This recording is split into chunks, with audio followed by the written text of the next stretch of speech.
Welcome to my channel Syed Sultan TV. அதுக்கு அடுத்து நன்மையேங்கிற அணியை நிறைவு செய்ய மதுரை சங்கர். வா சங்கர். டே அப்பா, வேட்டி கட்டி ஷூ போட்டு வந்திருக்காரு பாரு. இது எந்த லிஸ்ட்டில் சேர்க்குறதுனே தெரில. ஜீன்ஸ் பேண்ட்டு டிஷர்ட்டு போட்டு ஷூ போடுவாங்க, வேட்டி கட்டினா செருப்பு போடணும். இவர் வேட்டி கட்டி ஷூ போட்டு வந்திருக்காருன்னா அது ஒரு நவீன தொழில்நுட்பம். இது எங்கே கொண்டு போய் சேர்க்கறதுன்னு தெரில. நடுவர் அவர்களே, நீங்கள் கேட்டது மாதிரி என்னடா வேட்டிக்கு ஷூன்னு கேட்ட மாதிரி உண்மையிலேயே கிட்டத்தட்ட ஒரு 4 மணி வரைக்கும் எங்கள் ஆஃபீஸில் மீட்டிங்கை முடிச்சுட்டு பேண்ட்டு சட்டைக்கு போல ட்ரெஸ்ஸு வேஷ்டி சட்டையெல்லாம் எடுத்துகிட்டு ஆனால் ஷூவுக்கு போல செருப்பு எடுக்க மறந்து வேறு வழி இல்லாமல் ஆஃபீஸில் போட்ட ஷூவோடு இந்த ட்ரெஸ்ஸோட மேடைக்கு வந்திருக்கிறேன். நவீன தொழில்நுட்பங்களினுடைய வளர்ச்சி வெற்றி என்பதற்கு ஒரே பேண்ட் சட்டையோடு வந்திருந்தா திருநெல்வேலியில் பேச விட மாட்டாங்களா? அது பாருங்கள், அந்த வேட்டியை கட்டிட்டு ஷூவை மாற்றுறதுக்கு நேரம் இல்லையா. நவீன தொழில்நுட்பம் படுத்துகிற பாடு இல்லைடவர்களே, அதுதான் நவீன தொழில்நுட்பத்தினுடைய வெற்றி. நீங்கள் முதல்ல புரிஞ்சுக்கணும். ஏன்னு சொன்னால், ஒரு காலத்தில் எத்தனையோ பெரியவர்கள்லாம் சொல்லி கேட்காத ஒன்றை இன்றைக்கு மனிதர்கள் தாங்களாகவே புரிந்து கொண்டிருக்கிறார்கள். ஒரு பொன்மொழி என்று சொன்னால் அது உண்மையிலேயே எல்லோர் மனதிலும் யாரும் எழுதாமல் பொறிக்கப்பட்டிருக்கக்கூடிய ஒரே பொன்மொழிதான் நவீன தொழில்நுட்பத்தினுடைய வெற்றி. காலம் பொன் போன்றது, கடமை கண் போன்றது என்கிற வார்த்தையை ஜெயிக்க வைத்தது எங்களுடைய நவீன தொழில்நுட்பம். தயவு செய்து அதை புரிஞ்சுக்கணும் சார். நீங்கள் ஒரு காலத்தில் 50 ரூபாயை மிச்சப்படுத்த அரை மணி நேரம் நடந்து போவீங்க. இன்றைக்கு நாங்கள் 5 ரூபாய் 5 நிமிடத்தை மிச்சப்படுத்துவதற்காக 5000 ரூபாயை கூட செலவு செய்ய காத்திருக்கிறோம் என்று சொன்னால் அதை கொண்டு வந்தது இன்றைய நவீன தொழில்நுட்பம் தான்.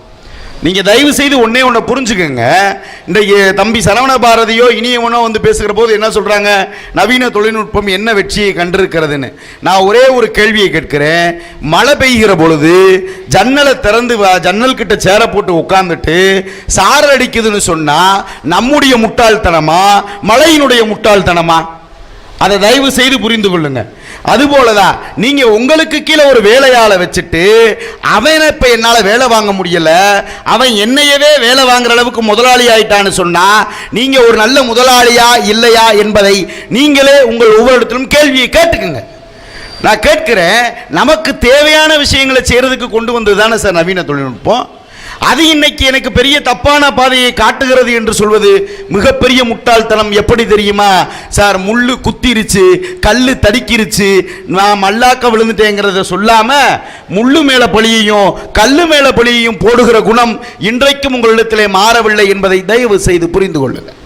இதுல வந்து சரவண பாரதி சொல்றாரு, கார்டு ஸ்வைப் பண்ணா என் வீட்டுக்காரம்மா, தம்பி எனக்கு கல்யாணம் ஆகி 4-5 வருஷம் ஆச்சு, 2 குழந்தை ஆயிடுச்சு, ஒரே 1 மாதம் தான் அது உனக்கு கல்யாணம் ஆகி, இன்னும் என்ன லெவலில் இருக்காருன்னு தெரில.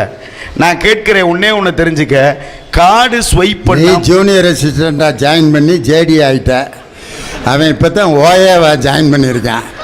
விடப்பா, கொஞ்சம் கொஞ்சமாக தானே பரீட்சை எழுதி ப்ரொமோஷனில் வர முடியும். எடுத்தோன்னே ஜாயின்ட் டைரக்டர் ஆக முடியுமா? சரவண பாரதி இப்போ தான் கல்யாணம் ஆகி 1 மாதம் ஆகுது, அப்ரசண்டியாக இருக்கார். அதனால் வந்து அது என்ன செய்கிறது, இப்போ நான்லாம் பாருங்கள் எல்லாம் ரிட்டையர் ஆகி, அதுக்கு என்ன உதாரணம் சொல்கிறதுன்னு தெரில, ஜேடி ஆகி ரிட்டையர் ஆகி பென்ஷன் வாங்கிட்டு இருக்கேன். இந்த நிலைமையில் போய் நான் திரும்ப ஓஏவா ஜாயின் பண்ணி வாழ்க்கையை தொடங்குறேன்னா அது நடக்கிற காரியம். அந்த மாதிரி ஒரு ஐடியா வேறு இருக்குது. நீ வேறு வீட்டில் பிட்டா போட்டு விட்டுறாதையா, சும்மா ஒரு நடக்காது அப்படிங்கிறதுக்காக சொல்ல வர. இல்லை, அவரு கார்டு ஸ்வைப் பண்ணா SMS வருமா? ஏயா நீ வேற, கார்டு நம்ம கையில் இல்லை, SMS நமக்கு வர்றதில்லை. இன்னைக்கு எந்த ஆம்பளை கையில் எந்த கார்டுங்க இருக்கு? ஒரு காலத்தில் சம்பளத்தை வாங்கி கொண்டு வந்து மனைவிமார்கள்லாம் கணவன்மார்கள்ட்ட கொடுக்குறாங்க. சரவண பாரதி, இன்னும் நீ 3 வருஷம் கழிச்சு மொத்த பொறுப்பை வீட்டம்மாட்ட கொடுத்துட்டு நீ சும்மா சுத்துற காலம் வரும், எல்லாத்தையும் பிடுங்கிட்டு அந்த அம்மா செயல்படுத்தும். இல்லை, யோசிச்சு பாருங்க, வாழ்க்கையில் என்ன செய்யணுன்ற தயவு செஞ்சு யோசிச்சுக்கோங்க. யூடியூப் சேனலை பற்றி எங்கள் நடுவர் நிறைய சொன்னார் சார். நான் ஒரே ஒரு செய்தியை ரொம்ப இங்கே ஆணித்தனமாக பதிவு செய்ய ஆசைப்படுறேன். இன்றைக்கு இருக்கிற எங்களுடைய எல்லா தலைமுறையுமே அப்பத்தாவை பார்த்ததில்லை, அம்மாச்சியை பார்த்ததில்லை, தாத்தாவோட கதைகளை கேட்டதில்லை, நிதர்சனமான உண்மை சார். ஆனால் இன்னைக்கு நான் சொல்கிறேன், என் மனைவி கர்ப்பமாக இருந்த காலத்தில் ஒரு யூடியூப் சேனலினுடைய வழிகாட்டுதல் படி தான் என் மனைவிக்கு சுகப்பிரசவமே ஆச்சு சார். அப்பத்தா சமையல்னு ஒரு சேனல், நான் அந்த சேனலையே சொல்ல விருப்பப்படுறேன். அப்பத்தா சமையல்னு ஒரு சேனல். அந்த அம்மா ஒரு பொண்ணு கன்சீவ் ஆனதுலேருந்து 10வது மாதம் டெலிவரி வரைக்கும் ஒவ்வொரு நாளும் என்ன செய்யணும், ஒவ்வொரு மாதம் என்னென்ன மாற்றம் வரும், எப்போ நடக்கணும், எப்போ உட்காரணும், எப்போ வேலை பார்க்கணும், எப்போ என்ன சாப்பிடணும், அத்தனையும் சொல்லி நடுவர் அவர்களே. நீங்கள் கன்சீவான 5வது மாதம் கழிச்சிலேருந்து இன்றைக்கி நான் சொல்கிறேன் 4-5 டிப்ஸ் மட்டும். 5வது மாதத்துக்கு அப்புறம் கன்சீவ் ஆகிற எல்லா பொண்ணுக்கும் நீங்கள் சோறு வடித்த தண்ணியில் மட்டும் 5வது மாதம் மறுநாள்லேருந்து டெலிவரிக்கு முதல் நாள் வரைக்கும் வடித்த தண்ணியில் வெண்ணெயையும் சீரகத்தையும் போட்டு அதிகாலையில் குடிங்க. நிச்சயமாக உங்கள் பொண்ணுக்கு 10வது மாதம் சுகப்பிரசவம் தான் சார். நீங்க 3 நாளைக்கு முன்னாடி சூட்டு வலியை குறைக்கிறதுக்கு விளக்கெண்ண ஆம்லேட்டை சாப்பிட்டு பாருங்க.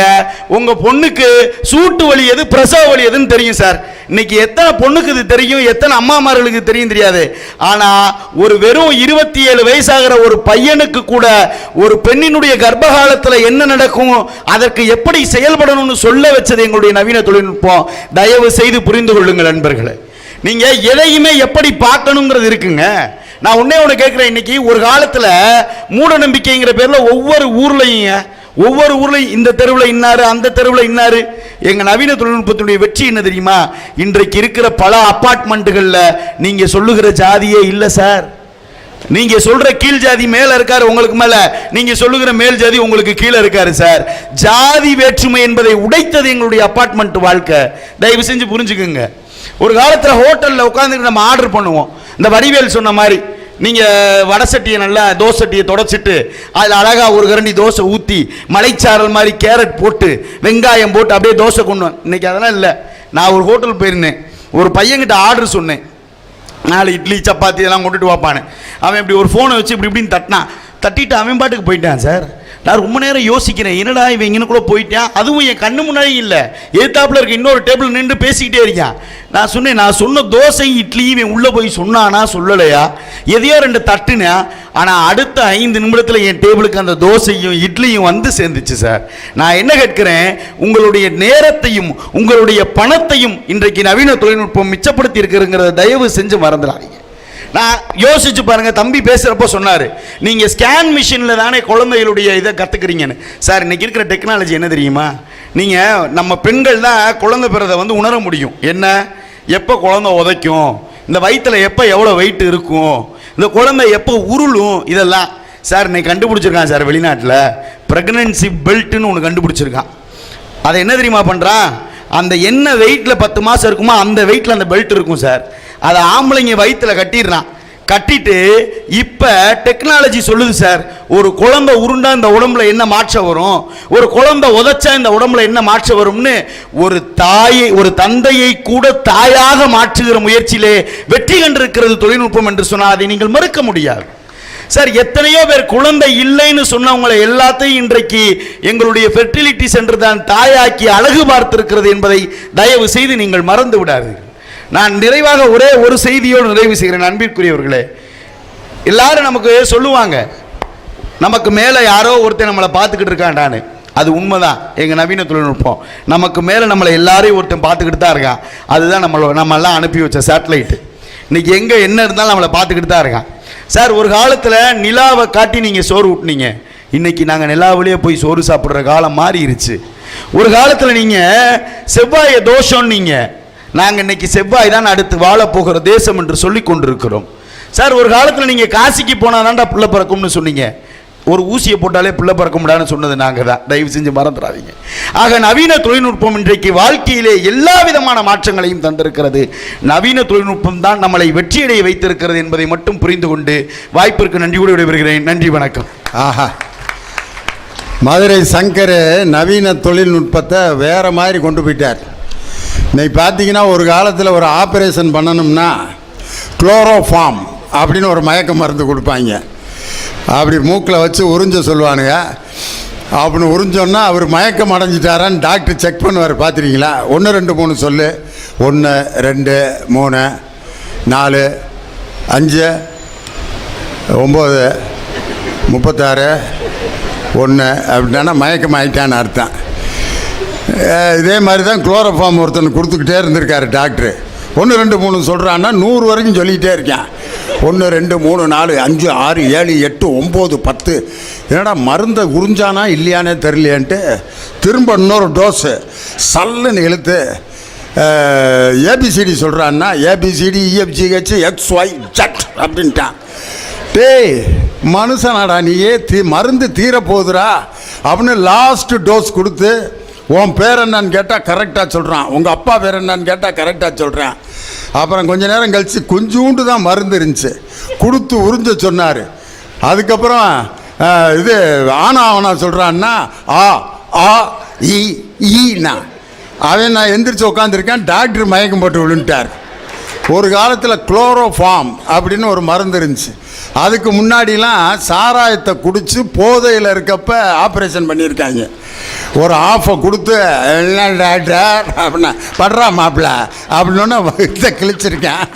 உள்ளேருந்து அல்சர் புண்ணெடுத்து தண்ணி போட்ட போதையில் கல்லை குடிக்க சொல்லி ஆப்ரேஷன் பண்ணியிருக்காங்க.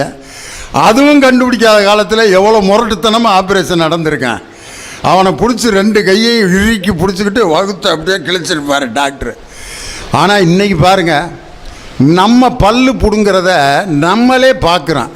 நீங்கள் ஒரு ஊசியை போடுறாங்க, இது எங்கே நடக்குதுன்னு என்ன நடக்குதுன்னே தெரில. அனஸ்தீசியா ஆனோன்னா டாக்டர் பிடுங்குறாரு. அப்படியே சார் இதையும் சேர்த்து பிடிக்கிறீங்க சார் அப்படிங்கிறேன்.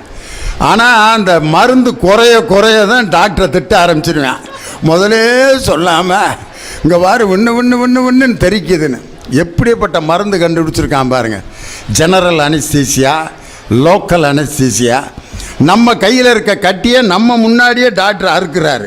இப்படியே சார் நல்லா விட்டு அருங்க சார், கட்டி இவ்வளோ பெருசு இருக்க நீங்கள் வாட்டுக்கு இப்படியே அறுத்துக்கிட்டு இருக்கீங்க, மரத்து போயிடுது. இன்னும் பார்த்தீங்கன்னா லேப்ராஸ்கோபிக் அறுவை சிகிச்சையே இல்லாமல் உள்ளே இருக்கக்கூடிய உறுப்பிலே ஒரு உறுப்பு மாற்று அறுவை சிகிச்சையை இன்றைக்கி செய்ய முடியுது. இதெல்லாம் அறிவியலில் நடக்கிற தொழில்நுட்பம் இல்லையா அப்படின்னு யார் இந்த குரூப் முடிச்சிருச்சு. இப்பொழுது தீமையே என்ற அணியை நிறைவு செய்ய கவிஞர் இனியவன் வருகிறார். வாங்க தம்பி. ரொம்ப கோபமாக போகிறாரு மிலிட்ரிக்காரரு. அவருக்கு உயரத்துக்கு போட்டிருந்த பலகையை அப்படி தள்ளி விட்டார், தேவையில்லை எனக்கு அப்படின்னு. பேரறிஞர் அண்ணா பேசும்பொழுது இப்படி தான் நெடுஞ்செழியன் பேசுவாராம் அண்ணாவுக்கு முன்னாடி. அப்போ மைக்கு அப்படி கயிற்றுல கட்டி தொங்க விட்ருப்பாங்க. நெடுஞ்செழியன் உயரத்துக்கு அந்த மைக்கு இருக்கான். அண்ணா போய் அடுத்து நிற்கிறப்ப மைக்கு அண்ணாவோட தலைக்கு மேலே 1 அடி உயரத்தில் இருந்துருக்கு. உடனே தொண்டர்கள்லாம் அண்ணா இப்படி குட்டையாக இருக்கார், மைக்கு இப்படி உயரத்தில் இருக்க அப்படின்னு மேலே ஏறி அட்ஜஸ்ட் பண்ண முடியாது. அண்ணாவை அட்ஜஸ்ட் பண்ணாங்க. கீழே பலகையாக வீட்டில் இருக்க மணக்கட்டைன்னு ஒன்று இருக்கான். அந்த சமையலறை இருக்கிற பலகையெல்லாம் வரிசையாக அடுக்கி ஒரு கயிறை போட்டு கட்டி அண்ணாவை மேலே ஏற்றி நிப்பாட்டி இப்போ பேசுங்கண்ணா அப்படின்னு சொன்னோன்னா, அண்ணா தொண்டர்களால் உயர்ந்தவன் நான் என்பதை இதிலிருந்து நீங்கள் தெரிந்து கொள்ளலாம். ஆய்ந்தறிதல் வேண்டும், அதற்கேற்ற அஞ்சாமை வேண்டும். என்றேல் சித்தரையை சிறைப்படுத்திவிட்டு கொடுமையை கோலோச்ச செய்வதற்கு உடந்தையாகி விடுவோம். பட்டம் பெற்றிடுகின்றீர், பாராட்டுக்குரியன்னு எல்லாம். அண்ணா பழக வச்சதை வச்சு இப்படி பாலிடிக்ஸ் பேசுறது உங்களை தவிர வேற யாராலையும் முடியாதுன்னு அன்னைக்கு தொண்டர்கள் அப்படி கைதட்டினாங்க. அண்ணா நீ வச்ச பலகையை கீழே தள்ளி விடுற நெடுஞ்செழிய. நடுவர் உள்ளிட்ட அவைக்கு என்னுடைய பணிவான வணக்கம். நடுவர் அவர்கள் நான் பிறந்து வளர்ந்த சென்னை தமிழை, ஒரு அழகான தமிழை கொச்சையாக பேசுகிறார்கள் என்று சொன்னார். நீங்கள் சென்னைக்கு வந்தபோது நாஸ்டா துண்ணீங்களான்னு கேட்டாங்க இல்லையா? இதை விட ஒருத்தன் ஏன் சிவப்பாக பேச முடியும்? நாஸ்டானா என்னது ஆரம்பிச்சிட்டியா? யதார்த்தமாக கேட்குறேன். நான் நாஸ்டானா என்னங்க?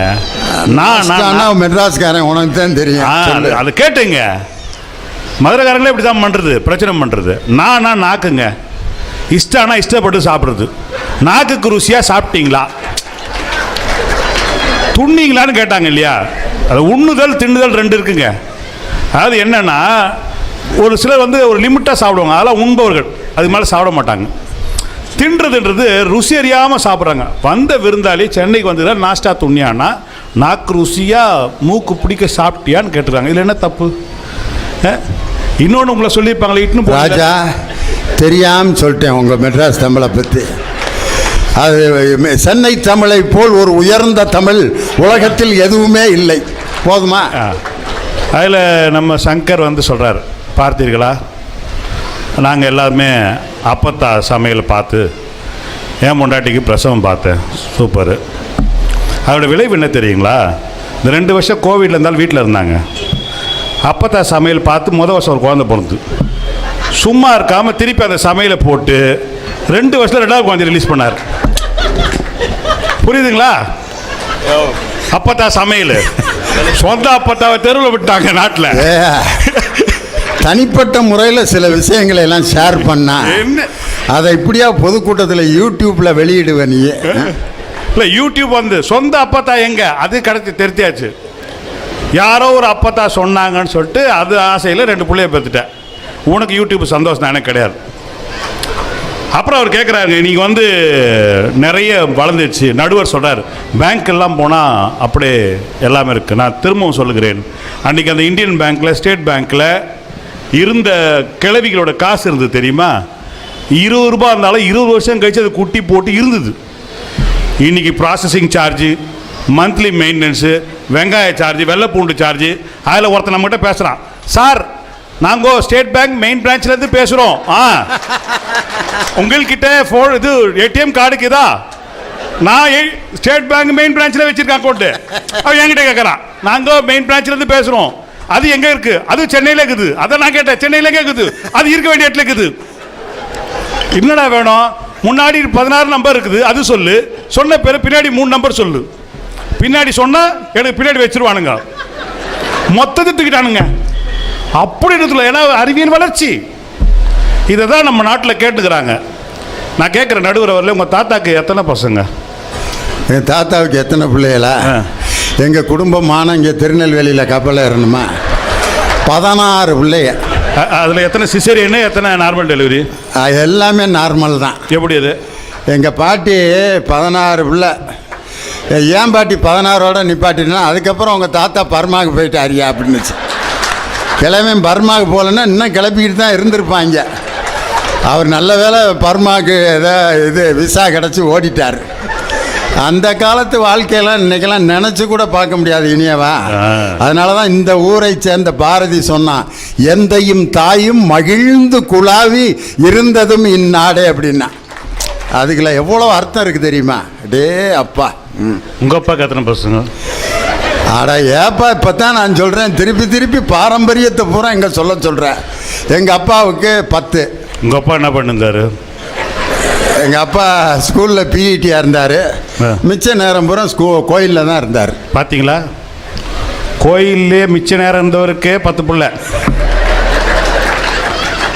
இன்னைக்கு நம்மால் வீட்லேயே இருக்கான், டபுள் பெட்ரூம், ட்ரிபிள் பெட்ரூம்ன்றான், அட்டாச்சு பாத்ரூம்ன்றான், எல்லா வெங்காயமும் இருக்குது, மாடலர் கிச்சன் எல்லாம் வச்சுருக்கீங்க. ஆனால் இன்றைக்கி சொல்கிறான் கருத்தரிப்பு, செயற்கை கருத்தரிப்பு.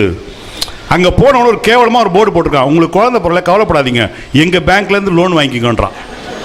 சார் இஎம்ஐ ஸ்கீம் வச்சுருக்கான் சார், உள்ள அங்கே போய் பார்த்தீங்கன்னா இனியவா காரு வாடகைக்கு எடுக்கலாம், வீடு வாடகைக்கு எடுக்கலாம், சட்டை கூட வாடகைக்கு வாங்கி போடலாம்யா. பெத்த தாயை வாடகைக்கு வாங்கலாமா ஐயா? வாடகை தாய் எங்கே போயிடுச்சு பாருங்க. இன்னொன்று சொல்கிறேன், இவங்க இவ்வளோ ஆர்ப்பாட்டம் பண்ணுறாங்க இல்லைங்களா? இன்றைக்கி இந்த டிஜிட்டல் உலகத்தில் சொல்கிறார்ல, நடுவர் கூட சொன்னார், ஜிபே வந்துடுச்சு, ஃபோன்பே வந்துடுச்சு, எல்லாம் வந்துடுச்சு. இன்னும் எழுதி வச்சுங்க, எனக்கு தெரிஞ்சு மேக்ஸிமம் இன்னும் 6 மாதம் கவர்மெண்ட் ஒரு சட்டம் போட போகுது. என்னென்னா, ஒரு வருஷத்துக்கு இல்லைனா ஒரு மாதத்துக்கு 80 தடவைக்கு மேலே போனீங்கன்னா ஜிஎஸ்டி கட்டணும்னிக்காங்க. அப்போ எவன் ஜிபே பண்ணுறான், ஃபோன்பே பண்ணுறான் நம்ம பார்த்துடலாம், ஒரு பயம் பண்ண மாட்டான். என்ன காரணம்னா, உங்களுடைய அறிவியல் தொழில்நுட்பம் கண்ணுக்கு தெரியாத யாரோ ஒருவனை பணக்காரனாக்கிவிட்டு எங்களை பிச்சைக்காரனாக்கக்கூடிய இந்த தொழில்நுட்பம் தேவையில்லை சார். நீங்கள் புரிஞ்சுக்கணும். அவர் சொல்கிறாருங்க இல்லையா, இப்போ மாடலர் கிச்சன் ஒன்று வந்திருக்கு, அதில் இந்த சிம்னின்னு ஒன்று வச்சுருக்கான். அது என்னடானா, நீங்கள் பட்டன்லாம் தள்ள தேவையில்லையா, இப்படின்னா ஆஃப் ஆகிடுது, இப்படின்னா திறக்குது. என் வீட்டுக்காரன் பண்ணிக்கிட்டே இருந்தா, நமக்கு ஒரு ஆசை தானே, அவன் முன்னாடி போய் இப்படின்னு வாயை மூட மாட்டுறாங்க, இப்படின்னு கூட சொல்ல, அது பாட்டு பேசினே இருக்குது. உடனே அவங்க சொன்னாங்களே, கூகுள்கிட்ட கேட்டால் எல்லாம் தெரியும். மைக்ரோசாஃப்ட் ஒன்று வச்சுருக்கா, என்னன்னா நீங்கள் எதை கேட்டாலும் உடனே கொடுத்துரும். ஐ வாண்ட் ரெசிக்னேஷன் லெட்டர் அப்படி டைப் பண்ணினா உடனே ஃபார்மேட் கொடுத்துரும். திருநெல்வேலி அப்படி போட்டால் ஒரு பெருசாக போடுது. நமக்கு சும்மா இருக்க முடியல, கோவம் தானே வருது. நேராக போனேன், how to shut the mouth of wife அப்படின்னு சொல்லிட்டேன். அது ஆன்சர் போடுது, sorry this is unauthorised question, I am not able to help you. இப்போ கூகுளாலே முடியல. அப்புறம் அவகிட்ட போய் அழகான போய் சொல்லி, இந்த உலகத்திலே நீ தான் அழகு, என் மனசில் உன்னை தவிர வேறு யாருமே இல்லை, இல்லை போயெல்லாம் சொல்கிறோம் இல்லையா. இதில் இந்த ஒரு மகிழ்ச்சி இருக்குல்ல, நீங்கள் இதை தொலைச்சிடுறீங்கல்ல சார். எனக்கு தெரிஞ்சு மதுரையிலேருந்து ஒரு பையன் எங்கள் ஆஃபீஸ்க்கு வந்தான் சார். சென்னையில் வீடு வேணும்னா நான் சொன்னேன், எத்தனை பெட்ரூம்? ஒரு பெட்ரூம் வேணாண்ணா, ஒரே ஒரு ஹால், அதுலேயே கிச்சனுங்கண்ணா. சரிங்களா, நான் எதுக்குடானு, ஊரில் வந்து சொந்தக்காரன் வருவான், வந்து தங்குவானுங்க, நமக்கு டிஸ்டர்பாக இருக்கணும். அவன் நல்லா இருக்கான். இன்றைக்கி என்னென்னா 4 பெட்ரூம் ஃப்ளாட்ஸ் வச்சுருக்கான் சார். சென்னையில் வேலை செய்கிறவங்களாம் கிட்டத்தட்ட 1 லட்ச ரூபா 1 லட்ச ரூபா புருஷனும் முன்னாடி சம்பாதி 4 பெட்ரூம். சண்டை போட்டவொடனே கோச்சின் இவன் அந்த பெட்ரூமில் அவன் அந்த பெட்ரூமில் போய்க்கிறானுங்க. ஏடா கேட்டால் 10 வருஷமாக புள்ள இல்லைன்றான். நான் என்ன கேட்குறேன், சண்டை போடணும், சமாதானம் ஆயினும்ல. இப்போ நம்ம நடுவரோட தாத்தா மாதிரி இல்லையா, பகல் முழுதும் எங்கள் தாத்தாவுக்கும் பாட்டிக்கும் சண்டை வந்துக்கிட்டே தான் இருக்கேன். ஆனால் 16 பிள்ளை, எப்படித்தான் அந்த மர்மன்னு எனக்கே புரியல. சமாதானம் ஆகணும் இல்லையா, ஏதாவது பச்சை கொடி காட்டணும் இல்லையா. திருவள்ளுவருடைய 1330வது திருக்குறளை முறையாக கடைப்பிடிச்சது எங்கள் தாத்தா தான். ஊடுதல் காமத்திற்கின்பம், அதற்கின்பம் கூடி முயங்க பெறின். சண்டை போட்டு அதுக்கப்புறம் சேர்றது மாதிரி சுகம் உலகத்தில் வேற எதுவுமே இல்லைங்கிறத எங்கள் தாத்தன் அப்படி கடைப்பிடிச்சிருக்கார். நம்ம ஊடுதலோடு நிப்பாட்டிட்டு வெளியே போய் உட்காந்து பீடியை குடிச்சிக்கிட்டு இருக்கான். அதுக்கப்புறம் எங்கே கூடுதல் நோ. இன்னைக்கு நீங்கள் சொல்கிறீங்களே ஃபேஸ்புக்கு, நான் ரொம்ப சர்வசாதாரணமாக கேட்குறேன், ஒரிஜினலாக தான் ஐடி ஒரு ஐடி வச்சுருவனை காட்டுங்க. ஒருத்தரும் 4 ஐடி வச்சுருக்கான். அதில் நிறைய ஆண்கள் பெண்கள் பேர் வச்சுருக்காங்க. அது எதுக்குன்னே தெரில. நிறைய பெண்கள் பசங்க பேரை வச்சுருக்காங்க. நான் ஒன்று சொல்லிட்டேமா, நிறைவாக ஒன்று சொல்கிறேன். இந்த நிகழ்ச்சி உங்களுடைய நவீன தொழில்நுட்பத்துடைய தோல்வி கணக்கு ஒரு ஆதாரம் தெரியுங்களா? ஏன் தெரியுமா? 2 டிவியில் இப்போ லைவ் போயின்னு இருக்கு. திருநெல்வேலியில் 2 டிவியில் லைவ் போயின்னு இருக்கு. ஆனால் டிவியில் பார்த்தா எனக்கு உண்மையான இன்பம் கிடைக்காதுன்னு சொல்லிட்டு இந்த கூட்டம் இல்லாமல் மேலே கேலரியிலலாம் உட்காந்துக்கிறாங்கன்னு சொன்னால் இது நிஜம். உங்கள் தொழில்நுட்பம் தோத்துச்சு சார். டிவியில் உட்காந்து, எங்கள் வீட்டில் யார் வீட்டில் டிவி கிடையாதா? என் வீடே கிடையாதா? ஏன்னா இயற்கையா மனிதர் என்னோட முகத்தை அவங்க நேராக பார்க்குறாங்க, இங்கே நிகழ்ச்சியை நேராக பார்க்குறாங்க, ரசிக்கிறாங்க, சிரிக்கிறாங்க. இப்போ இதே வீட்டில் நடக்குதுன்னு வச்சுங்களேன், அவர் வீட்டில் உட்காந்து சும்மாலாம் இருக்க மாட்டார். கொஞ்சம் காப்பி கூடான்வார். அந்த அம்மாவுக்கு சுருன்னு கோவம் வரும். அது சக்கரை இல்லாமல் எடுத்து வந்து கொடுக்கும். இந்த சும்மா குடிக்க மாட்டான். அந்த ஆள் குடிச்சிட்டு காப்பியா, இது கழனி தண்ணி மாதிரி இருக்குது, மாடுக்கு ஊற்றுணும். அந்த அம்மா சொல்கிற மாடுக்கு தான் கொடுத்துக்கிறேன்னு இப்போ அவன் ஒரு பட்டிமன்றம் நடத்துவான். சார் இன்னொரு ஃபெயிலியர் சொல்லிட்டோமா, உங்கள் தொழில்நுட்பம் இந்த புத்தக கண்காட்சி நடத்துகிறாங்க இல்லையா? ஏன் நடத்துகிறாங்க? எல்லாம் அந்த வாசலில் ஒரு ஸ்கேன் வச்சுட்டு புக்கு வாங்க, காசு கொடுங்க, ஸ்கேன் பண்ணி எடுத்துன்னு போங்க. வெறும் புக்கு மட்டும். சார் புத்தகத்தை கையில் தூக்குகின்ற பொழுது ஒரு தாய் தன்னுடைய குழந்தையை தூக்குகின்ற போது மாதிரி ஒரு ஸ்பரிசம் வரும் சார். இது உங்க புக்கில் சத்தியமா வராது. அந்த புத்தகத்தை திறக்கும் போது, புது புத்தகத்தை திறக்கும் போது அந்த தாளோட வாசனை வரும் பாருங்க. அது உண்மையிலேயே நம்ம பிரியப்பட்டு கொஞ்சம் இந்த குழந்தையினுடைய முகத்தில் அடிக்கிற வாசனை போல ஒரு நூலை பிரிக்கும் பொழுது ஏற்படக்கூடிய அந்த வாசனை அவ்வளோ சுகம். அதனால தான் பாடநூல் கழக தலைவரிடம் கேட்டுக்கொள்கிறேன், அடுத்த தடவை நீங்கள் புக் அடிக்கும்போது கொஞ்சம் சென்டெல்லாம் கலந்து அடிங்க, பசங்க படிக்கணும்ல. சார் ஒன்று சொல்கிறேன் சார், இன்னைக்கு இருக்கின்ற கணவன் மனைவிக்குள்ள கேப் நிறைய ஆயிடுச்சு, பெரியவரோட கேப் நிறைய ஆயிடுச்சு. இன்னைக்கு நீங்கள் சொன்ன எல்லா டெக்னாலஜியும் மனுஷனை தூரமாக்கிட்டே இருக்கு. ஒரு காலத்தில் வீட்டில் ஒரு ஃபோன் இருந்துல்ல, 200 நம்பர் மனசில் வச்சுருந்தான் சார். இன்னைக்கு சொந்த அப்பனோட நம்பர் கேட்டால் உடனே தேடுறான், டேடி DADD. என்ன வேற ஒன்றுக்குது, அதில் டேடி 1 டேடி 2ன்னு வருது. அடா பாவீங்களா, அதை போடுற மம்மி 1 மம்மி 2 போட வேண்டியது தானே, அவனே சந்தோஷப்படுவான். இவனுக்கு இதை போட்டுட்டு தேடிட்டா டேடி 1 கொடுக்கவா டேடி 2 கொடுக்கவா, அவன் பார்க்குறவன் கேவலமாக நினைக்க மாட்டானா? இந்த தொழில்நுட்பம் உங்களுக்கு தேவையா? நண்பர்களை ஒன்றே ஒன்று சொல்லுகிறேன், மனிதர்களுடைய உணர்வுகளை, மனித பண்பாடுகளை, மனிதர்களுடைய கலாச்சாரத்தை சீரழிக்கின்ற எந்த ஒரு விஷயமும் மகிழ்ச்சியை தராது என்று கூறி வாய்ப்பளித்த நல்ல உள்ளங்களுக்கு நன்றி பாராட்டி விடைபெறுகிறேன். நன்றி, வணக்கம். உண்மையிலே 8 மணிக்கு ஆரம்பிச்சிச்சு, மணி 9:30 ஆச்சு. 1.5 மணி நேரத்தில் முடிச்சிடணும்னு சொன்னார் நாருமுனாதன். ஆனால் 9:30 ஆச்சு, இன்னும் முடியல. நான் என்ன நினச்சேன், 9:30 ஆச்சு, ஒரு 10-20 பேராது எந்திரிப்பீங்க. அதை காமிச்சு எந்திரிச்சிட்டாங்க, நான் முடிச்சிடலாம் அப்படின்னு சொல்லலாம்னு நான் நினச்சிக்கிட்டு இருந்தேன். இப்போ பட்டிமன்ற தலைப்பு என்ன ஓடிக்கிட்டு இருக்குன்னா, திருநெல்வேலியா திண்டுக்கல்லான்னு. அதில் வெற்றி திருநெல்வேலிக்கு தான், தோல்வி எங்கள் திண்டுக்கலுக்கு தான். என்ன அருமையான ரசனை! கேலரியில் உட்கார்ந்து மக்கள் கேட்டுக்கொண்டிருக்கக்கூடிய தமிழ்நாட்டில் நடந்த புத்தக திருவிழாக்களில் இப்படி திருவிழா கோலத்தை உண்மையிலே அமைத்திருப்பது இந்த நெல்லை புத்தக திருவிழா தான். இங்கே அமர்ந்திருக்கக்கூடிய கூட்டத்தை விட ஒரு பெரிய விளையாட்டு மைதானம், இந்த வஉசியில் நடக்காத கிரிக்கெட் மேட்ச்சு, ஃபுட்பால் மேட்ச் கிடையாது. ஒரு விளையாட்டு போட்டியை எப்படி ரசிக்கிறீர்களோ அந்த அளவிற்கு கேலரிகள் முழுவதும் நிறைந்திருக்கக்கூடிய இந்த அருமையான உயிரினும் மேலான நெல்லை ரசிகர்களுக்கு என்னுடைய அன்பான வணக்கம். காரணம் என்னென்னா, கவிஞர் வாலி ஒரு பாட்டு எழுதினார் அரச கட்டளையில்.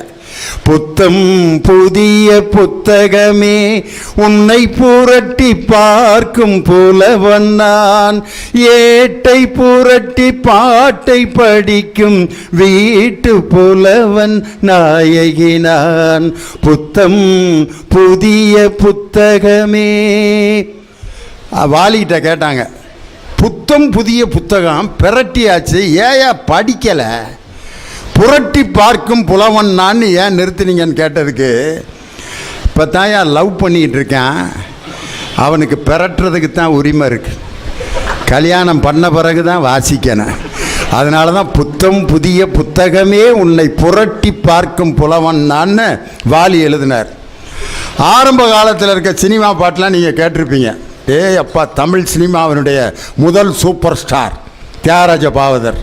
அவர் பாட்டு இப்போ ஒன்று பாடுறேன், அது எப்படி மக்கள் அந்த காலத்தில் ரசிச்சிருப்பாங்கன்னு நீங்கள் யோசனை பாருங்கள். வதனமே சந்திர பிம்பமோ மலர்ந்த சரோஜமோ, வதனமே சந்திர பிம்பமோ மனநம்போ நீழ்வெளியோ மதுர கானமோ, வதனமே சந்திர பிம்பமோ. இந்த பாட்டை என் பேரையிட்ட பாடுறேன், எப்படி தாத்தா பழைய தமிழ் படத்தில் ஹிந்தியிலாம் பாட்டு எழுதுனாங்கன்னு கேட்குறான்.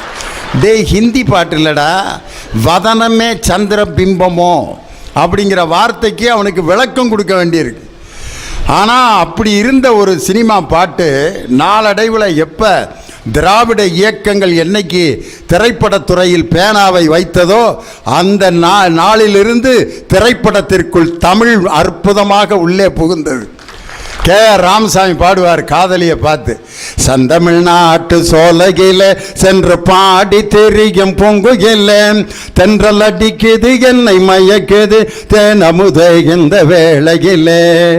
செந்தமிழ்நாட்டு சோலையிலே நின்று பாடி திரியும் பூங்குயிலேன்னு காதலியை வர்ணிச்சார். இன்னும் பாரதிதாசனுடைய பாட்டை T.S. பாலையா பாடுவார் பாருங்க, ஓர் இரவுல. துன்பம் நேர்கையில் யாழெடுத்து நீ இன்பம் சேர்க்க மாட்டாயா கண்ணே. தேச ராகத்தில் துன்பம் நேர்கையில் யாழெடுத்து நீ இன்பம் சேர்க்க மாட்டாயா. கவிஞர் சுரதா எழுதினார் பாருங்க முதல் இரவுக்கு பாட்டு. முதல் இரவுக்கு எப்படி பாட்டு எழுதுவாங்க? நேத்து ராத்திரி அப்படி, அதான் முதலிரவு. நிலா காயுது அப்படி எழுதுகிற பாட்டுக்கு முதலிரவுக்கு அன்னைக்கு எழுதியிருக்கார் பாருங்க சுரதா. அமுதும் தேனும் எதற்கு நீ அருகினில் இருக்கையிலே ஏ எனக்கு, அமுதும் தேனும் எதற்கு அருவி தரும் குளிர் நீர் அன்பே இனிமேல் அதுவும் சுடுநீராகும் நமக்கு, அமுதும் தேனும் எதற்கு. அதில் ஒரு வார்த்தை சொல்றாரு, தமிழ் மொழி போல சுவையூட்டும் செந்தேனே உடல் நான் உயிர் நீ தானேன்னு முதலிரவுக்கு கல்யாணி ராகத்தில் அன்னைக்கு சுரதாவினுடைய பாட்டு அன்னைக்கு இருந்த தமிழ் மக்களை முதலிரவு பாட்டுன்னு அந்த உணர்ச்சியோடு பார்க்காமல் தமிழ் உணர்வோடு முதலிரவு பாடலை கேட்க வைத்தது அன்றைய தமிழ் சினிமாவுடைய படிப்படியான வளர்ச்சி இல்லையா? ஆனால் அது எப்படி வளர்ந்துட்டு போச்சுன்னா அது ஒரு பெரிய லிஸ்ட்டு. அது மாதிரி வளர்ச்சிங்கிறது ஒரு மனிதனுடைய ரசனையை மேம்படுத்தணும்.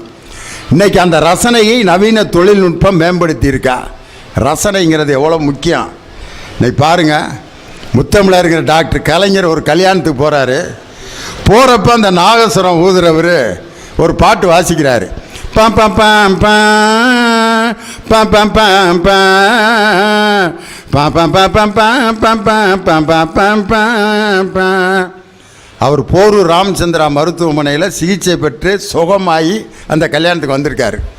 இதை தெரிஞ்சுக்கிட்டு அந்த நாதஸ்வர வித்வான் நலந்தானா நலந்தானா உடலும் உள்ளமும் நலந்தானான்னு வாசிக்கிறத புரிஞ்சுக்கிட்டு கல்யாண மேடைக்கு போகாமல் நேராக நாகஸ்வரம் ஊதுறவர்கிட்ட வந்து முன்னால் உட்காந்து, நான் நல்லா இருக்கேன், தொடர்ந்து இந்த பாட்டை வாசி, நான் உட்காந்து கேட்குறேன் அப்படின்னு ஜனாதிபதிக்கிட்ட விருது வாங்கியிருந்தா கூட அந்த நாதஸ்வர கலைஞன் அவ்வளோ மகிழ்ச்சி அடைஞ்சிருக்க மாட்டான். ஒரு நல்ல ரசிகர் கிடைப்பது ஒரு கலைஞனுக்கு மிகப்பெரிய பெருமை. அதில் கலைஞருடைய அந்த பேட்டிகள்லாம் இன்றைக்கி யூடியூப்பில் இன்றைக்கி வந்துக்கிட்டு இருக்கு. அவருடைய பழைய பேட்டிகள்லாம் ரஜினிகாந்த் அவரை கோபாலபுரத்தில் சந்திச்சுட்டு போகிறாரு. பத்திரிகைக்காரங்களாம் ஓடி போய் ரஜினிகாந்த் உங்களை சந்தித்து விட்டு போனார். ரொம்ப கிரிட்டிக்கலான நேரம்.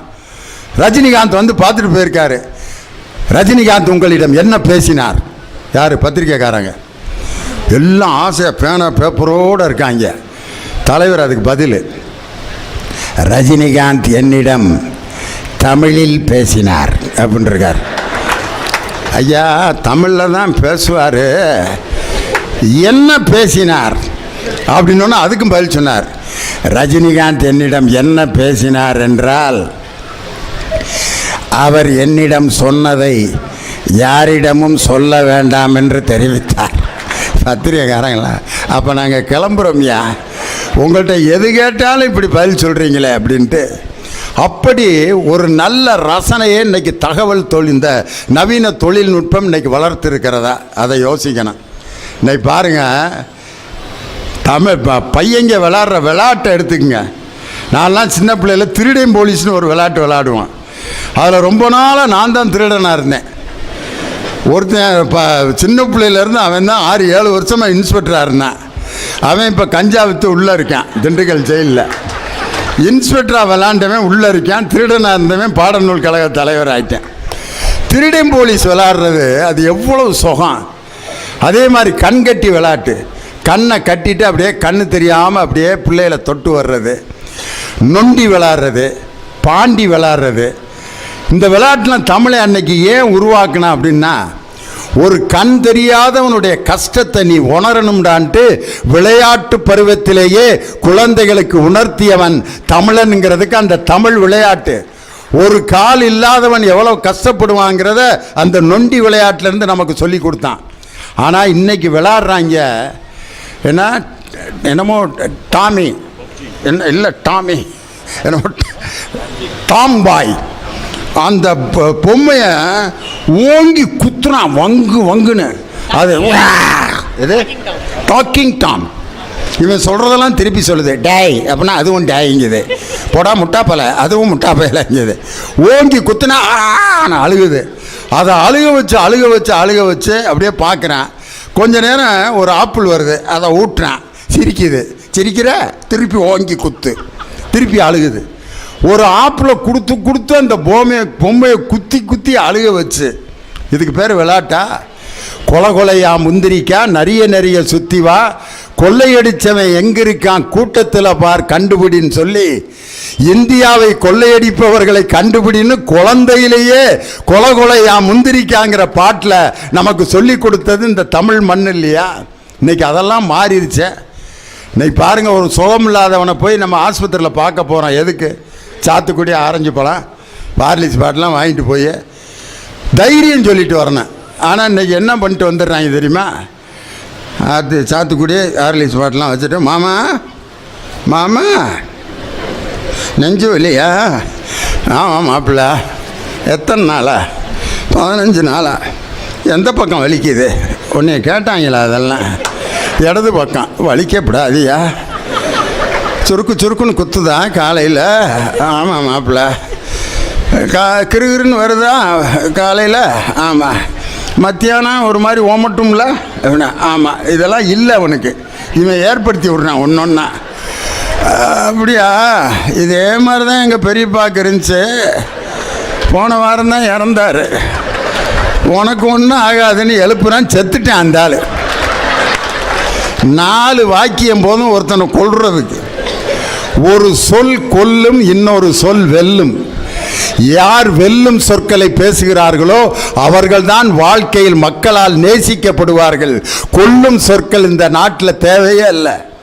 இன்னைக்கு பாருங்க, நவீன தொழில்நுட்பம் வந்த பிற்பாடு ஒரு டெத்து நடந்துச்சுன்னா டக்குன்னு வாட்ஸ்அப்பில் நியூஸை போட்டுறான். இந்த இடத்துல இறந்துட்டாரு, இத்தனை மணிக்கு 6 மணிக்கு அடக்கம், வந்துருங்க, வர்றேன், ஒரு மாலையை போடுறேன், இப்படி கையெடுத்துக்குமா, 6 மணிக்கா, எஸ் வர்றேன், ஏன் முடிஞ்சுச்சு. ஆனால் ஒரு காலத்தில் இந்த டெத்தில் பண்ணுற கூத்து, அந்த இளவுக்கு பறி கொடுத்தவர் இப்படி நின்றுட்டுருப்பார், வர்றவன் இப்படி கையை தொட்டு கும்பிட்டு இறந்துட்டாரா, தேவையில்லாத கேள்வி, செத்ததுனால தானே கூப்பிட்டு விட்டுருக்கான். இது எவ்வளோ மடத்தனமான கேள்வி பாருங்க. இறந்துட்டாரா? இந்த கூறுகட்டவே அதுக்கும் பதில் சொல்லுவான், ஆமாம் ஆமாம் ஆமாம் இறந்துட்டாரு. எத்தனை மணிக்கு? எதுக்கு தெரிஞ்சு என்ன செய்ய போகிற? 4 மணிக்கு. 4 மணிக்கா? ஏன் 3 மணிக்குனா எழுப்பி விட்டுருவியா அவனை? இந்த டயத்தை தெரிஞ்சு என்னடா செய்ய போகிற? இது எவ்வளோ முட்டாள்தனமான கேள்விகள் பாரு. எப்படி செத்தாரும்பான் பாருங்க. அதுக்கு இந்த பதில் சொல்லிட்டு இருப்பான். எப்படி இறந்தாரு? திடீர்னு நைட்டு சாப்பிட்டு உட்காந்துருந்தாருப்பா, நெஞ்சு வலிக்குதுன்னாரு. இந்த பக்கத்தில் இருக்க டாக்டர்கிட்ட கூட்டி போனால், போகிற வழியிலே வந்தேன், பேசாமல் போக வேண்டியானே. எதுக்கு சிந்து பூந்துறைக்கு போய் டாக்டர்கிட்ட கூட்டி போனேன்? கொஞ்சம் தள்ளி அங்கிட்டு வல்லநாடு பக்கம் நெல்லை மெடிக்கல் காலேஜ் பக்கம் போயிருந்தா நல்ல டாக்டர் இருந்திருப்பாங்க. கூட்டி என்னமோ இவன் தான் கூட்டி போகாமல் கொன்ன மாதிரி இவன் பதில் சொல்கிறேன். என்னடா அது, என்னமோ நம்ம தான் திட்டம் போட்டு கொலை பண்ண மாதிரிலாம் பேசிக்கிட்டு இருக்காங்க அப்படின்னா, அடுத்து வந்தவன்கிட்ட என்ன விசாரிக்கிறேன்? அடுத்து வந்தவன் எப்படி செத்தாரு? பக்கத்து தெருவில் இருக்க டாக்டர்கிட்ட கூட்டி போகலான்ட்டு இருந்தேன். அவர் பாளையங்கோட்டை மெடிக்கல் காலேஜுக்கு கூட்டி போன்ட்டார். அவன் எதுக்கியா பாளையங்கோட்டை மெடிக்கல் காலேஜ் வரைக்கும் கூட்டி போனேன்? இந்த பக்கத்து டாக்டர் தான் நல்லா பார்ப்பாருன்னு தெரியும்ல. என்னடா இதை சொன்னால் அதுங்கிறேன், அதை சொன்னால் இதுங்கிறேன், என்னடா பண்ணுறதுன்னு அடுத்து வர்றவன்ட்டு ரெண்டையும் சேர்த்து சொல்லிட்டேன். பக்கத்து இருக்க டாக்டர்கிட்டையும் கூட்டி போனால், பாளையங்கோட்டை டாக்டர்கிட்டையும் கூட்டி போனால், அவர் மெட்ராஸுக்கு கூட்டி போன்ட்டார். போகிற வழியிலேயே மெட்ராஸுக்கெலாம் கூட்டி போன மனுஷனாடா நீ, பேசாமல் வீட்டில் வச்சுருந்தா அவர் பாட்டுக்கு நிம்மதியாக இறந்துருப்பாருங்கிறான். என்னமோ நம்ம தான் ஆஸ்பத்திரிக்காக தூக்கிட்டு போய் கொன்ன மாதிரியே சொல்கிறாங்கன்ட்டு. அடுத்து வந்தவன்ட்ட என்ன பதில் சொல்லியிருப்பான்னு யோசனை பண்ணி பாருங்க. அடுத்து வந்தவன் இறந்துட்டாரா? ஆமாம். எப்படி செத்தாரு? அவர்கிட்டே கேளு, எழுப்பி. அது எப்படி சொல்லுவார்? தெரியாதில்ல, போட வேலையை பார்த்துட்டு. ஒரு காலத்தில் இந்த டெத்தை அடக்கம் பண்ணுறதுக்குள்ளே கொலையை அத்துருவாங்க. ஆனால் இன்றைக்கி அதெல்லாம் வேலையே இல்லை. ஒரு வாட்ஸ்அப்பில் ஒரு நியூஸ் வருது, வர்றான், ஒரு மாலையை போடுறான், அடுத்து சாயந்தரம் அடக்கம், அழுகிறாங்க, முடிச்சுட்டு போயிடுறான். எல்லாமே டக்கு டக்கு டக்குன்னு நடக்குது, நேரங்காலத்தோடு நடக்குது. ஒரு காலத்தில் நான் பாளையங்கோட்டையில் படிக்கிறப்ப திண்டுக்கல்லில் பரப்பிட்டா காலையில் பஸ் எடுத்தால் சாயங்காலம் தான் இங்கே வந்து சேருவோம். ஏன்னா வழி நெடுக ஒவ்வொரு பஸ் ஸ்டாண்டாக நின்று இங்கே வந்து சேரேன். ஆனால் இன்றைக்கி பாருங்கள், 4வே வந்த பிற்பாடு, நவீன தொழில்நுட்பம் வந்த பிற்பாடு, திண்டுக்கல்லேருந்து பரப்பிட்டா 2.5 மணி நேரத்தில் திருநெல்வேலி பாளையங்கோட்டை சேவியர்ஸுக்கு வந்துடுறோம். அதில் இங்கேருந்து அல்வா வாங்கிட்டு போவோம் வீட்டுக்கு. அந்த கூத்துருக்கே 1/2 கிலோ அல்வா வாங்கிட்டு குவார்ட்டர்லி லீவில் எங்கள் அம்மாவுக்கு கொண்டு போவேன். போய்கிட்டு இருக்கப்பே கயத்தாறு தாண்டுறப்பே 1/2 கிலோவும் எங்கள் அம்மா சாப்பிடவா போகுது அப்படின்ட்டு கயத்தாரில் ஒரு 100 கிராம் எடுத்து தின்றுவான். அப்புறம் கோயில்பட்டி வந்துடும். எது 450 கிராமு. 450 கிராமு எங்கள் அம்மாவுக்கு ஏற்கனவே சுகரு. இந்த அல்வா எங்கள் அம்மா எப்படி சாப்பிடுன்ட்டு அதில் ஒரு கையை கோயில்பட்டியில், சாத்தூரில் ஒரு 50 கிராமு, விருதுநகரில் ஒரு 50 கிராமு, மதுரையில் இருக்கிற 100 கிராமு, திண்டுக்கலுக்கு போய் இந்த உலை தான் இருக்கேன், இதை போய் வாங்கிட்டு போனேன் என்ன, வாங்கிட்டு போகாட்டி என்ன அப்படின்னு சின்னாலவட்டி பிரிவு வர்றதுக்குள்ளே அம்புட்டு அல்வாவையும் தின்னு முடிச்சிருவோம். இப்படி அல்வா வாங்கிட்டு போன கதையெல்லாம் ஒரு காலத்தில் நடந்த காலம். இன்றைக்கி என்ன நவீன தொழில்நுட்பம் வந்த பிறகு என்ன ஆயிடுச்சு, இந்த உறவுகள் எல்லாம் நம்மை விட்டு அந்நியப்பட்டு போயிடுச்சு. உறவுகளோடு பேசுவதும் சிரிப்பதும் மகிழ்வதும், ஒரு கல்யாண வீட்டில் கூடி சேர்ந்து சிரித்து மகிழ்கின்ற கூட்டத்தை அன்னைக்கு காணாம். கல்யாண வீட்டில் பார்த்தீங்கன்னா எல்லாம் செல்ஃபி ஃபோட்டோ, சாப்பிட்றத உட்காந்து சோறுதுன்றத செல்ஃபி, இருறா வாயில் வச்சுக்கிறேன் அப்புறம் சாப்பிட்றா, அப்பளம் திங்கிறத ஃபோட்டோ எடுக்கிறேன், சோறை வைக்காமல் சண்டை வருது அதை எடுக்கிறாங்க, வீடியோ எடுக்கிறான், எனக்கு அப்பளம் வேண்டாம் வைக்கல எறா வீடியோவை அப்படின்ட்டு அதை எல்லாத்துக்கும் ஷேர் பண்ணுறான். அப்பளம் வைக்காமல் அறிவாளில் வெட்டப்பட்டார், அப்பளம் வைக்காமல் அறிவாளில் வெட்டினதை வீடியோ எடுத்து அனுப்ப. இதுலேயே நேரங்காலம் சரியாயிருது. உறவுகளோடு சிரிப்பதும் மகிழ்வதும், உறவுகளை புதுப்பிப்பதும், ஒரு டெத்து வீட்டில் கூட உட்காந்து என்ன நடந்தது, அவனுக்கு அடுத்து என்ன செய்யலாம்னு பேசுறதுக்கு இன்னைக்கு ஆள் இல்லை. டெட் பாடி கூட செல்ஃபி எடுத்துட்டு அதை ஷேர் பண்ணிக்கிட்டு இருக்கான். அவரை டெத்துக்கு நான் போயிட்டு வந்தேன், அவர் செத்து கிடக்கிறாரு, அவரு கூட செல்ஃபி எடுக்கிறானே. இது மாதிரி ஒரு முட்டாள்தனம் எதுவுமே இருக்கா? எல்லா தொழில்நுட்பத்திலையும் எல்லா நவீன தொழில்நுட்பங்களும் உறவை அந்நியப்படுத்தி விட்டன. மக்களின் இயல்பு வாழ்க்கை கெட்டுவிட்டது, ரசனை கெட்டுவிட்டது, குடும்ப உறவுகள் சீரழிந்து விட்டது. ஏதோ தொலைத்தொடர்பு வேகமாக நடைபெறுவதை தவிர மகிழ்ச்சியாக எல்லாம் நடைபெறுகிறதாங்கிறது கேள்விக்குறி. ஆனால் அறிவியல் தொழில்நுட்ப வளர்ச்சி என்பது நமது வாழ்க்கையில் தவிர்க்க முடியாத ஒரு சக்தி. விஞ்ஞானத்தை வளர்க்க போறண்டி, மேனாட்டார விழுந்து கிளச்சி காட்ட போறண்டின்னு கலைவாணர் NS கிருஷ்ணன் பாடினார். தஞ்சாவூர் ஏட்ட நிறுத்தி தலைகீழா பாடம் படித்து பொண்டாட்டி புருஷன் இல்லாமல் புள்ளையும் குட்டியும் பிறக்கிறாப்புல விஞ்ஞானத்தை வளர்க்க போறண்டின்னு சொல்லி டெஸ்ட் டியூப் பேபியை 1948 உடுமலை நாராயணகவி என்ற கவிஞன் கனவு கண்ட அந்த தொழில்நுட்பம் இன்னைக்கு நடக்குதுல்ல. அப்படியே வரிசையாக கேட்டுட்டு என்ன வேணும் கேட்டுக்கொண்டன்னா T.A. மதன சொல்லும், வீட்டுக்கு என்ன செய்ய போறீங்க அதையும் கொஞ்சம் விவரமாக விலைக்கு போடுங்க, வீட்டுக்கா என்ன வேணும் கேட்டுக்கோ. அதுக்கு ஒரு லிஸ்ட் கொடுக்குறாங்க T.A. மதனம். நெல் குத்த, மாவரைக்க, நீரரைக்க மிஷினு, அல்லும் பகலும் ஆக்கி அரிக்க அதுக்கு ஒரு மிஷினு, கொல்லப்புறத்தில் கொலா வைக்கணும், குளிர் மிஷினும் கூட வைக்கணும், பள்ளிக்கூடத்துக்கு பிள்ளைங்க போகாமல் படிக்க கருவி பண்ணியும் வைக்கணும். பிள்ளைங்க பள்ளிக்கூடத்துக்கே போகாமல் இன்னைக்கு ஆன்லைன் கிளாஸை அன்னைக்கே 1949 உடுமலை நாராயணகவி கனவு கண்டார். அதுக்கப்புறம் லாஸ்ட்டாக சொல்லும், உன்னை மறந்துட்டேன், பட்டனை தட்டி விட்டா 2 தட்டில் இட்லியும் காப்பி நம்ம பக்கத்தில் வந்துடணும், கட்டிலுக்கு மேலே பேனு காற்ற சுத்தணும், காலங்காட்டும் கருவியும் வேணும். பட்டனை தட்டி விட்டா 2 தட்டில் இட்லியும் காப்பி நம்ம பக்கத்தில் வந்துடணும்னு ரோபோட் என்ற அந்த எந்திரம் செய்யக்கூடிய வேலையை 1949 கனவு கண்டு எழுதினார் உடுமலை நாராயணகவி. NS கிருஷ்ணன் பாடினார். அதே மாதிரி வானில் நீந்தும் நிலவில் நாளை பள்ளிக்கூடம் நடக்கும், காற்றில் ஏறி பயணம் செய்ய பாதை அங்கே இருக்கும், எங்கும் வாழும் மழலை செல்வம் ஒன்றாய் சேர்ந்து படிக்கும், இல்லை ஜாதி மதமும் இல்லை என்றே பாடி சிரிக்கும்னு புலமை பித்தன் ஒரு பாட்டில் எழுதினார் பாருங்க.